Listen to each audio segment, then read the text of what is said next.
Hi guys, welcome back to our channel How to Log In. Today in this video I'm going to show you how to log into your Evans Bank account. To do so, follow some simple steps with me. First of all, go to your browser in the default search engine.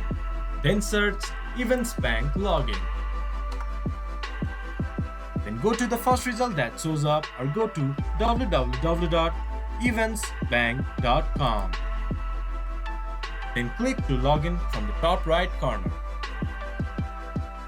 Once the page has been loaded up, enter your username, then click to continue. Then enter your password, then you should be able to access your Evans Bank account.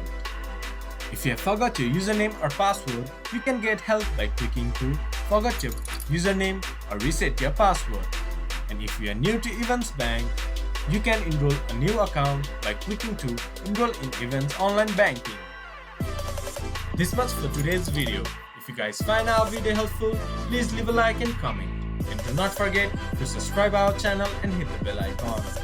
I'll see you guys again in our next video. Thank you for watching.